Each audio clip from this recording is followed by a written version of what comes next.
एक गांव में एक बुजुर्ग पिता रहते थे। वह काफ़ी बीमार हो चुके थे। उनके दोनों बेटे थे जो कि शहर में नौकरी करते थे। पिता की तबीयत बिगड़ने लगी तो गांव के ही किसी व्यक्ति ने दोनों बेटों को उनके पिता के बीमार होने की सूचना दी। दोनों बेटों ने नौकरी से छुट्टी न मिलने की बात कहकर टालमटोल करते रहे। जब पिता की तबीयत और अधिक बिगड़ गई तथा वह अपनी अंतिम सांसें गिनने लगे, तब दोनों बेटों ने घर की राह पकड़ी। जब वह घर पहुंचे तब तक देर हो चुकी थी। पिता की सांसें थम चुकी थी। अपने बुजुर्ग पिता का अंतिम संस्कार करने के बाद दोनों बेटे घर वापस लौटे और घर के बाहरी आंगन में अपने रिश्तेदारों और पड़ोसियों के साथ बैठ गए। थोड़ी देर बाद कुछ लोग अपने घरों को लौट गए और कुछ वहीं पर बैठे थे। दोनों बेटे और उनकी बहुओं का ध्यान बार बार पिता के रखे उस बक्से पर जा रहा था, जिसके बारे में पिता हमेशा कहा करते थे कि हमारे जीवन की सबसे बड़ी संपत्ति इसी बक्से में है। सभी के मन में यही कौतूहल मची हुई थी कि उस बक्से को कोई उनके रिश्तेदार या अन्य व्यक्ति हाथ ना लगा ले। इतने में बड़े बेटे की पत्नी आई और उसने अपने पति के कान में कुछ कहा।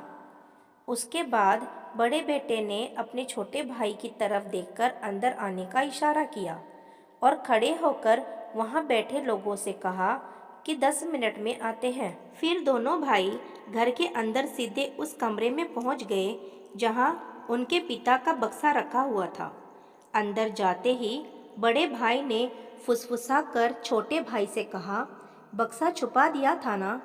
छोटे भाई ने कहा, हाँ, हमने छुपा दिया था। इतने में छोटे भाई की पत्नी बोली, चलिए अब चारों मिलकर जल्दी से बक्से को देख लेते हैं, नहीं तो आपकी बहन या कोई रिश्तेदार भी अपना हक जताने आ जाएंगे और कहेंगे कि तुम्हारे बाबूजी की दवा पर हमने भी इतना खर्चा किया है, मुझे भी हिस्सा दे दो। बड़ी बहू ने हंसते हुए कहा, हाँ, बिल्कुल सही कहा। दोनों भाइयों ने भी सहमति में अपनी गर्दन हिलाते हुए कहा, ठीक है, चलो जल्दी से देख लेते हैं। छोटी बहू ने तेजी से अपने कदम बढ़ाए और बाबूजी के कमरे में छुपा कर रखे हुए उस बक्से को निकाल लाई। बड़ी बहू ने तेजी से भागकर कमरे के दरवाजे को बंद कर दिया। बक्से में ताला लगा हुआ था। छोटे भाई ने कहा, अरे चल, पहले चाबी तो दो। किसके पास है चाबी? बड़ी बहू ने अपने पल्लू में एक छोर पर बंधी हुई चाबी को निकालते हुए बोली, देती हूँ, मैंने तो आते ही इस बक्से की चाबी को छुपा लिया था। उसने अपने पल्लू में बंधी हुई चाबी निकाली और अपने पति को दे दी। बड़े भाई ने जैसे ही बक्सा खोला तो वहां मौजूद चारों लोग उत्सुकता से बक्से में झांकने लगे। उनकी आंखों में दौलत की भूख और लालची निगाहें यह देखने को आतुर थी कि उसमें छुपी हुई दौलत और गहने कितने हैं। जब इन सभी की पहली नज़र बक्से में पड़ी तो सबसे पहले देखा कि बड़े और छोटे दोनों भाइयों की पुरानी तस्वीरें सबसे ऊपर रखी हुई थी। कुछ बर्तन और कुछ उन दोनों भाइयों के बचपन के छोटे छोटे कपड़े सहेज कर रखे हुए थे। चारों को विश्वास नहीं हो रहा था कि भला कोई इतने दिनों तक यह सब भी सहेज कर रखता है क्या। उन्हें पूरी उम्मीद थी कि बाबूजी ने स्वर्गीय माताजी के गहने, रुपये इत्यादि संभाल कर रखे होंगे, लेकिन यह देखकर चारों के चेहरे पर निराशा के बादल छा गए। तभी बड़े भाई ने कहा, बाबूजी ने कभी भी अपनी दवाओं तक के रुपये मुझसे नहीं लिए, तो निश्चित ही उनके पास रुपये होंगे, तभी तो मुझसे रुपये नहीं मांगे। उनके बचत के रुपये और माँ के गहने भी तो इसी बक्से में रखे होंगे, लेकिन इनमें तो। तभी छोटे भाई की नज़र बक्से के एक कोने में कपड़ों के बीच में पड़ी एक थैली पर गई। उसने तुरंत आगे बढ़कर उस थैली को बाहर निकाला। थैली को देखकर उसकी नज़रों में अचानक से चमक आ गई। सभी ने लालची नज़र से उसे तेजी से टटोलना शुरू कर दिया। थैली में कुछ रुपये थे और साथ में एक कागज़ जिस पर कुछ लिखा हुआ था। छोटे भाई ने उन रुपयों को गिना तो लगभग 40,000 रुपये थे। बड़े भाई ने कहा, अरे जल्दी से उस कागज़ को पढ़ो, ज़रूर इसमें किसी बैंक का अकाउंट या लॉकर के बारे में लिखा होगा। बड़ी बहू ने तुरंत छोटे के हाथों से उस कागज़ को छीनकर तेजी स्वर में पढ़ना शुरू कर दिया, जिस पर लिखा था, क्या ढूंढ रहे हो? संपत्ति? हाँ, यही है मेरी और तुम्हारी माँ की संपत्ति, तुम्हारी बचपन की यादें जिसमें तुम शामिल थे।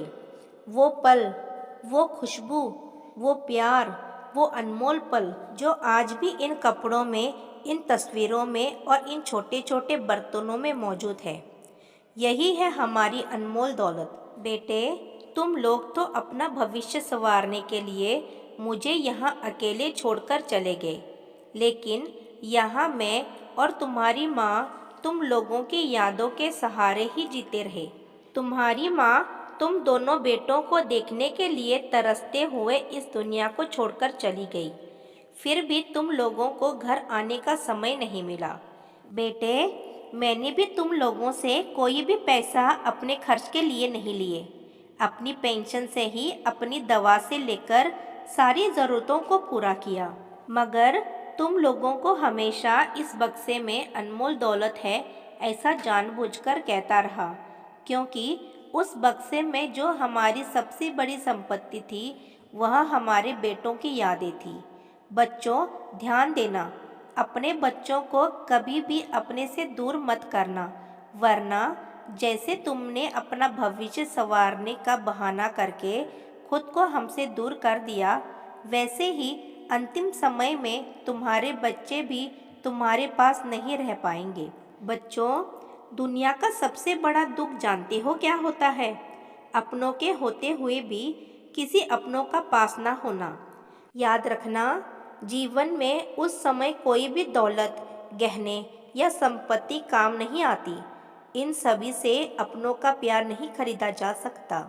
मेरे जिगर के टुकड़ों, मैं मरने के बाद भी तुम पर बोझ नहीं बनना चाहता था, इसलिए मैंने यहाँ कुछ पैसे रख दिए थे। यह पैसे मेरे अंतिम संस्कार के हैं।